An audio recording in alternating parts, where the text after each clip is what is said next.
Olá, tudo bem? Bem-vindo ao nosso tradicional Café com Ações. Saúde a todos. Um feliz 2022. Começamos o ano com algumas projeções dos grandes bancos de investimentos e aqui busco compartilhar com vocês. Bancos americanos, casas de investimentos, algumas instituições também brasileiras fazendo projeções para a Bolsa. Onde estará a Bolsa de Valores no final de 2022? Essa é uma pergunta interessante, não é verdade? Vamos ver alguns cenários bases e o potencial de valorização projetado por essas instituições. O banco americano Goldman Sachs vê a Bolsa no final de 2022 a 116 mil pontos, uma valorização de 10,7%, considerando o fechamento de 2021. A Ativa Investimentos vê a Bolsa em 117 mil pontos, o Morgan Stanley em 120 mil pontos, com uma valorização potencial de 14,7%. A XP Investimentos, o alvo é 123 mil pontos, com uma valorização de 17,3%. O Bank of America vê a Bolsa Brasileira a 125 mil pontos, mesmo percentual do Santander, que vê a Bolsa a 125 mil pontos, com potencial de valorização de 19,3%. O Bradesco BBI projeta o IBOV a 130 mil pontos, com valorização de 24%. O BTG Pactual, mais otimista, 132 mil pontos, com potencial de 26% de valorização. JP Morgan, Banco Americano, 133 mil pontos, valorização de 27%. O BB Investimentos, 137 mil pontos, uma valorização de 30,7%. Na média, nós temos aí um alvo de 125.800 pontos para o Ibovespa, o que daria uma valorização de 20% em cima do fechamento de 2021. Então, algumas projeções para a gente ter no nosso radar, né? Essas projeções são importantes para a gente ter uma noção do que as pessoas estão pensando, do que os analistas estão pensando. Há visões, vamos dizer assim, otimistas, pessimistas, algumas mais realistas, né? E tudo isso serve para nos dar uma referência do humor, vamos dizer assim, dos grandes bancos, do que eles estão enxergando, do que eles estão vendo. Eu procuro consumir todas essas informações vindas do setor financeiro. Me ajudam a construir a minha visão. Então, eu vejo o que os outros estão dizendo, eu procuro escutar de forma seletiva, qualitativa, com senso crítico, para assim poder construir a minha visão, né? Então, eu procuro sempre estar acompanhando o que os grandes bancos, em especial os estrangeiros, e também os grandes bancos e estruturas de investimento brasileiro estão analisando e projetando para a economia. O que eu sempre pondero é que você precisa ter senso crítico. De vez em quando eu vejo as pessoas, não se pode dar confiança a esses bancos, essas projeções. Eu discordo. A gente precisa escutar a todos, né? Isso é um exercício de humildade, escutar a todos. Nos Estados Unidos, a ex-CEO da Theranos, Elizabeth Holmes, foi acusada de enganar investidores e foi condenada. Ela foi condenada por fraude eletrônica e conspiração e agora aguarda a definição de sua pena. Nos Estados Unidos existe lei. Nos Estados Unidos a cadeia é para todos. Não interessa se você é pobre, se você é rico. A justiça funciona e as pessoas são condenadas, as pessoas são presas. Isso é muito bom porque nos permite acreditar num país com seriedade e isso inibe a prática do crime. No Brasil é o oposto. Os bandidos são soltos. A justiça ela funciona para o pobre, para o preto, para aquele que vive nas comunidades carentes. Aí existe justiça. A pessoa vai para dentro do presídio rapidamente.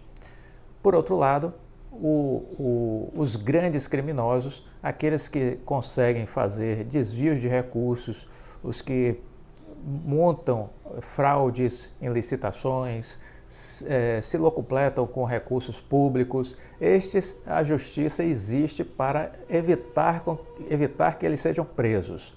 E isso funciona como um sistema de garantia, em especial para manter a classe média e a classe alta fora da cadeia.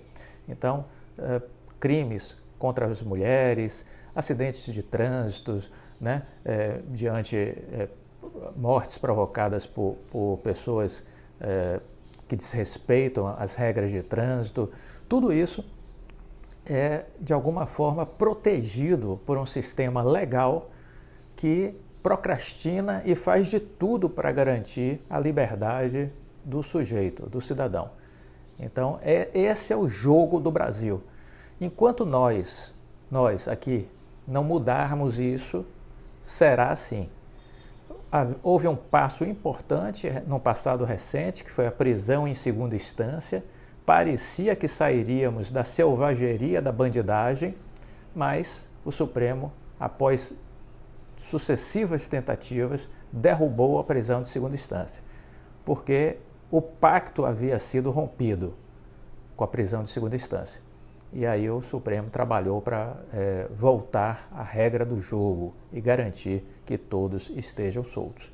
Mas isso atende ao interesse coletivo, de uma minoria, é verdade, mas é o interesse coletivo com um forte lobby, uma forte pressão para que as pessoas que praticam crimes e que sejam de um nível da classe média para cima, jamais possam ser presas.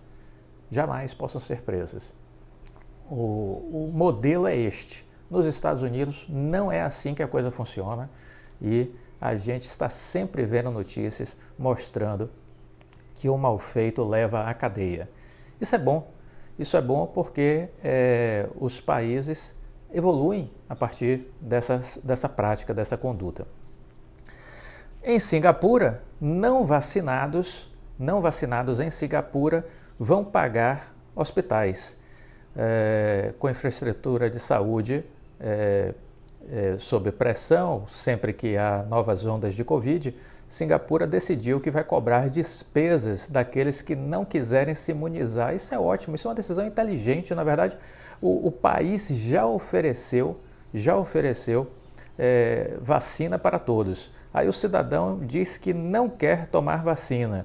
E aí ele fica doente e precisa do sistema de saúde.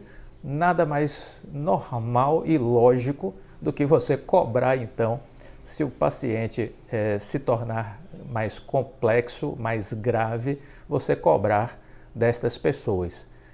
Em novembro passado, por exemplo, 1.725 pessoas estavam hospitalizadas com Covid em Singapura. Destes, 301 necessitavam de oxigênio, 62 estavam na UTI e 67 estavam graves, entubados. E aí o governo olhou para esse público e percebeu que a grande maioria não era vacinada. Em sendo assim, tomou a decisão. Agora todos terão que pagar. Parabéns ao governo da Singapura. É um outro país maravilhoso, outro país exemplar, entendeu? A coisa lá é séria. O Brasil precisa aprender. O Brasil precisa aprender com os Estados Unidos. O Brasil precisa aprender com Singapura. São excelentes cases, excelentes exemplos de coisas sérias, vamos dizer assim, boas práticas. E a gente precisa aprender com isso. Nós precisamos nos transformar em algo melhor. Esse é o desafio nosso enquanto indivíduo, nas empresas e enquanto governos, enquanto países, nós precisamos nos transformar em algo melhor, né? Isso precisa ser um desafio diário, nós precisamos construir um futuro melhor e isso depende de copiar boas práticas. Bom, o setor aéreo está sendo impactado com esse aumento da Ômicron. Houve uma alta aí de 405% nas dispensas médicas em algumas empresas, de uma forma geral, mas no setor aéreo isso está resultando no cancelamento de voos. Centenas de voos foram cancelados, na verdade milhares, vamos falar assim, milhares de voos foram cancelados das proximidades do Natal para cá. E no caso da Azul, as altas por conta de dispensas médicas cresceram mais de 400% e a Azul resolveu cancelar centenas de voos em janeiro por falta de tripulantes, né? Então isso gera um impacto sim nas empresas nesse início de ano. A Azul pretende cancelar centenas de voos na segunda quinzena, em especial por falta de tripulantes, disse o sindicato da categoria que cuida da tripulação, né? Dos funcionários dessas empresas aéreas.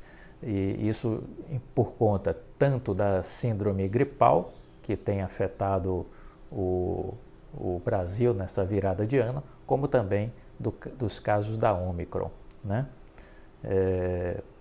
A empresa propôs aos tripulantes a possibilidade de folgar uma vez a menos por mês até março, em vez das tradicionais 10 folgas mensais previstas por lei. Em troca, pagará bonificações que variam de R$ 489 a R$ 2.200 por folga concedida. O valor vai variar em função da função, em razão da função de que cada um ocupa.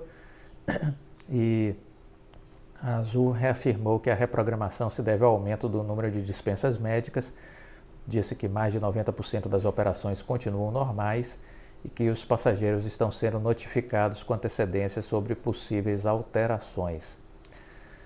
Esse final de semana, um voo da Latam vindo de Barcelona acabou parando, ia para São Paulo, acabou parando no Ceará por conta de um tripulante que apresentou sinais de Covid, né? E eles fizeram um pouso não programado no Ceará em função disso. Então, a pandemia, vamos dizer assim, continua gerando alguns problemas. A pandemia continua gerando alguns problemas para as empresas, né? Continuaremos falando sobre isso ao longo dessa semana. Gostou do vídeo? Deixa o like. Fique com Deus e até a próxima. Tchau.